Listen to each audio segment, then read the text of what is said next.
अच्छा, सबसे पहले मैं रुक करूंगा आमिर मुगल आपकी जानिब। आमिर, बताइएगा इससे मतलब कि कल एक फैसला जो है वो आया है 12 जुलाई 2024 को ये फैसला आया पीटीआई के हक में, और कुछ मखसूस नशिस्तों से मतलब बात हुई, और ये जो मखसूस नशिस्तें हैं वो पीटीआई को मिलनी थी, लेकिन कल सुप्रीम कोर्ट ने इस फैसले को कालादम करार देके पेशावर हाई कोर्ट का फैसला वो बहाल किया है, जो कि अब मखसूस नशिस्तें जो हैं दीगर जमातों को मिलेंगी। कितना चैलेंजिंग है ये बिलखुसूस पीटीआई के लिए?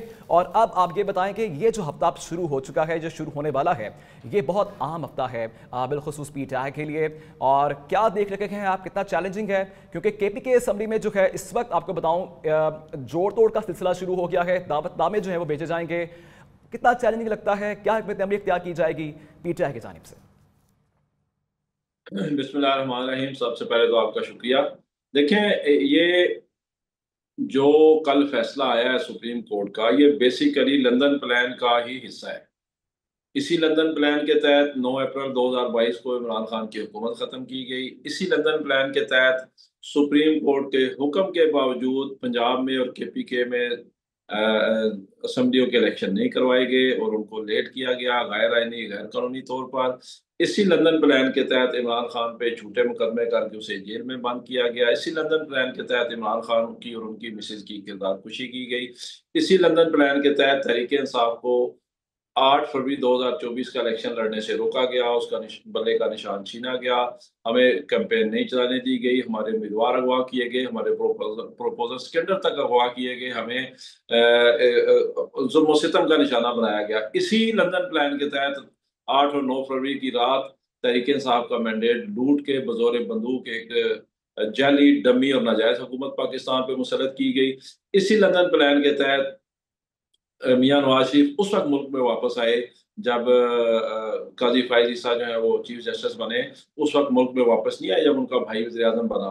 इसी लंदन प्लान के तहत तहरीक इंसाफ के उम्मीदवारान को अगवा करके और बीएनपी मैंगल के 2 उम्मीदवार नसीमा एहसान और कासिम रोजो को अगवा करके 26वीं गैर आईनी तरमीम की गई। और अब उसी लंदन प्लान के तहत तहरीक इंसाफ की ये मखसूस नशिस्तें छीन कर अपोजिशन में माले गनीमत की तरह बांटी गई हैं। अच्छा, आप आमिर अंदाजा साहब, करें। ये बातें आपकी तमाम ठीक मेरी हैं। बात अब कंप्लीट होने देना, ये बस बताइएगा, जो बात असल सवाल है तीन। इसकी तरफ हम आते हैं कि कितना चैलेंजिंग है ये वीक पीटीआई के लिए? क्या जो हुकूमत है जोड़ तोड़ कितना मुतासिर करेगी इस गवर्नमेंट को? क्या उसके लिए कोई हिकमत अमली है पीटीआई की जानिब?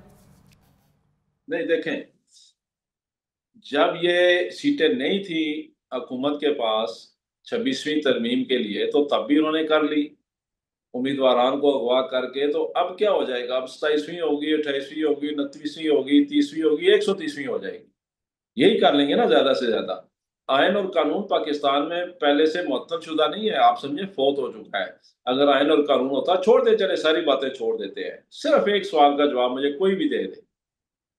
12 जुलाई 2024 का फैसला 27 जून 2025 तक इम्प्लीमेंट क्यों नहीं हुआ? यही सुप्रीम कोर्ट थी ना जिसने फैसला दिया था कि ये सीटें तहरीक इंसाफ को दे दी जाएं। आज अगर रिव्यू हुआ है, इससे इस बहस से हम हट जाते हैं, ये आईनी बेंच है या गैर आईनी बेंच है, इसने फैसला ठीक दिया या गलत दिया है।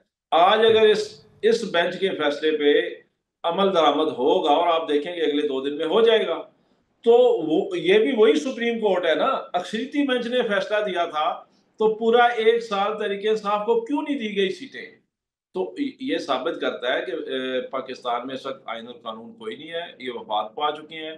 पाकिस्तान पे डंडे की हुक्मरानी है, बूट की हुक्मरानी है, बंदूक की हुक्मरानी है। और तहरीक इंसाफ के लिए जो चैलेंजेस पहले थे वही अब भी हैं। तहरीक इंसाफ अवाम के साथ, अवाम के जरिए पुरअमन और जमहूरी तरीके से जदोजहद जारी रखेगी। पाकिस्तान में आयन और कानून की हम बालादस्ती भी लेकर ठीक है, आएंगे, जमहूरियत आप भी ठीक कह वापस रहे लेकर हैं आमिर आएंगे। साहब, आप ठीक कह रहे हैं इमरान खान को जेल से कि एक निकाल साल दो, तक नहीं उस बुलाएंगे एक साथ। डिसीजन को इम्प्लीमेंट नहीं किया गया। आप ठीक कह रहे हैं। आप ये बताएं कि अब आपके जो अरकान हैं केपी के असम्बली की अगर बात की जाए, तो दावतनामे जो है वो भेजना शुरू कर दिए गए हैं, जोड़ तोड़ का सिलसिला भी अब शुरू हो जाएगा। ये बताएगा कि क्या हिकमत अमली है पीटीआई के पास अब कि अपने अरकान को बचा सकें? देखिए, मैं आपको एक बात बताऊं, तहरीक इंसाफ का कला है KPK इसमें दराड़ और शगाफ नहीं डाल सकेंगे। ये सीटें इनको दे के भी अक्सरियत तहरीक इंसाफ के पास ही है KPK में, और KPK की गवर्नमेंट को कोई खतरा नहीं है। और किसी भी कीमत पर यह तहरीक इंसाफ की KPK में हुकूमत किसी कानूनी और आईनी तरीके से ख़त्म नहीं कर सकते। ये अलहदा बात है, पाकिस्तान में इस वक्त ना आइन है, ना कानून है, ना कोई अखलाकियात है, ना जमहूरियत है, वो एक अलहदा बात है। आइनी और कानूनी कोई तरीका नहीं है तहरीक इंसाफ की हुकूमत ख़त्म करने का।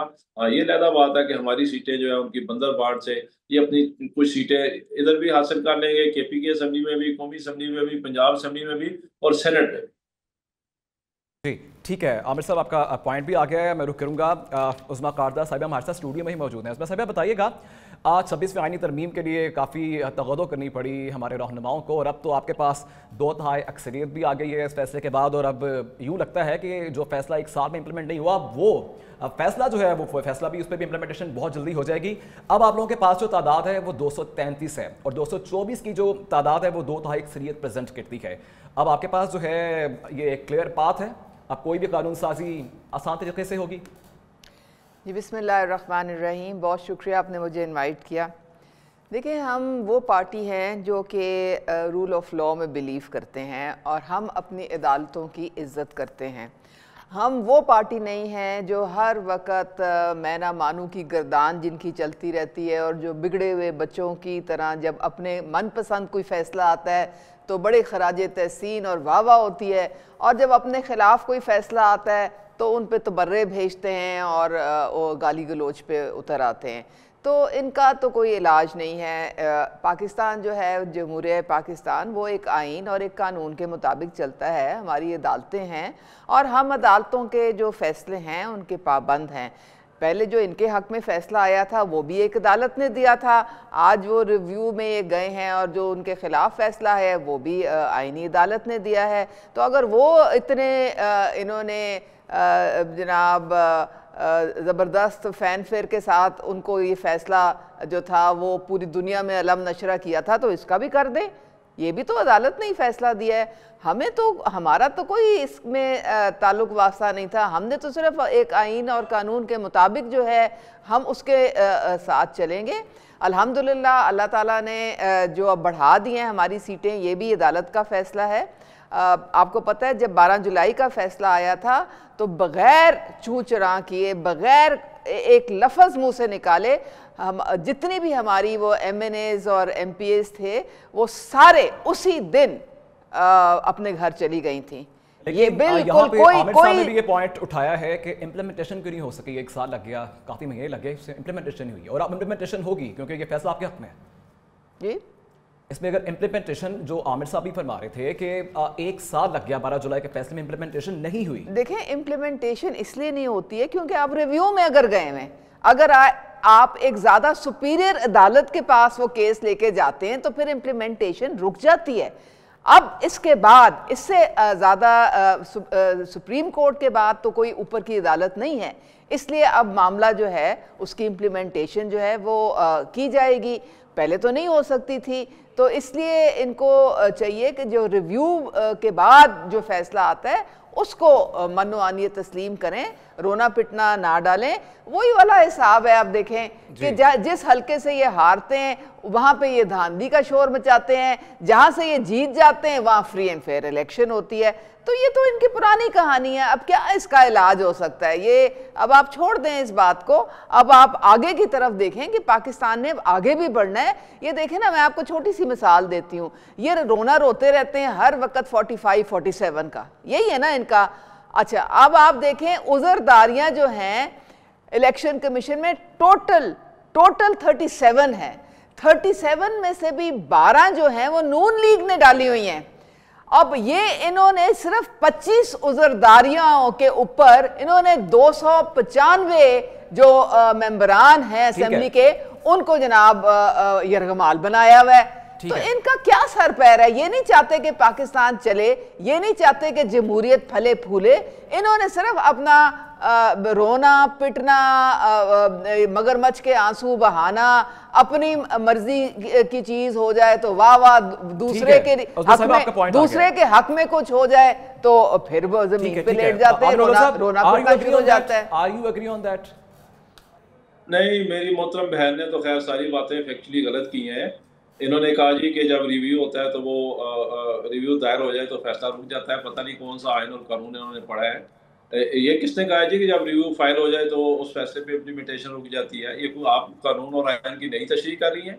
और दूसरी बात जो मेरी बहन ने कही कि तहरीक इंसाफ हर वक्त रोना धोना ढाल के रखती है, तहरीक इंसाफ ने क्या रोना धोना ढालना है? 17 सीटों पे आपको उन्होंने वफाक की हुकूमत दे दी, 34 पे उन्होंने पंजाब आपके हवाले कर दिया। ना आप पंजाब जीते हुए हैं, ना आप वफाक जीते हुए हैं, सारी दुनिया को पता है। और आप कहते हैं इंतखाबी उज़रदारियाँ डाल दी हैं। मुझे ये बताएं कि इंतखाबी उज़रदारियाँ डालने और इलेक्शन के दरमियान जो कुछ हुआ है वो तो ज़रा कौम को बताएं ना क्या हुआ है। उसके दौरान आपने एक नया कानून पास किया, उस कानून के तहत हाजिर सर्विस हाई कोर्ट के जजेस से लेके आपने नया कानून बनाया है। और उस कानून के तहत आपने कहा है कि हम नए रिटायर्ड जजेस अपॉइंट करेंगे जो उज़रदारियाँ सुनेंगे। तो इससे बड़ा क्या और मेलाफाइडी हो सकती है कि आप अपनी मर्जी के, चूंकि इलेक्शन कमीशन आपके जेब की घड़ी और हाथ की छड़ी है, उसने आपकी मर्जी के रिटायर्ड जजेस अपॉइंट किए, फिर उनके पास केस भेजे और वो केस सारे जो है वो उड़ाते भी जा रहे हैं। फिर दूसरी बात, आप जो मेरा सवाल है वो उसका जवाब अभी तक आपने नहीं दिया, जो आपसे इन्होंने भी किया है कि 12 जुलाई का फैसला 27 जून तक, आज तक बताएं सुप्रीम कोर्ट के किसी फैसले की इस तरह नाफरमानी हुई हो? ये तो आयन शिकनी हुई है। इस पे तो आर्टिकल 6 लगता है इलेक्शन कमीशन पे। पाकिस्तान में जब भी आयन और कानून आएगा, जब भी पाकिस्तान में इंशाल्लाह जल्द आयन और कानून की हुक्मरानी आएगी, इन पे तो आर्टिकल 6 लगेगा। उन्होंने सुप्रीम कोर्ट का क्लियर कट फैसला नहीं माना और अब आप कहती है ये भी सुप्रीम कोर्ट का फैसला है। लेकिन ये कौन सी सुप्रीम कोर्ट है ये तो सोचे ना।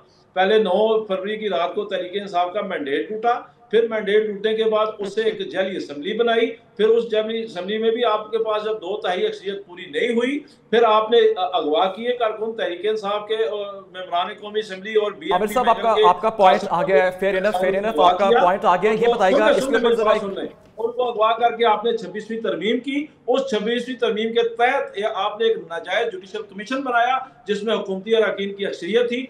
फिर उस नाजायज जुडिशल कमीशन ने एक आईनी बेंच बनाया।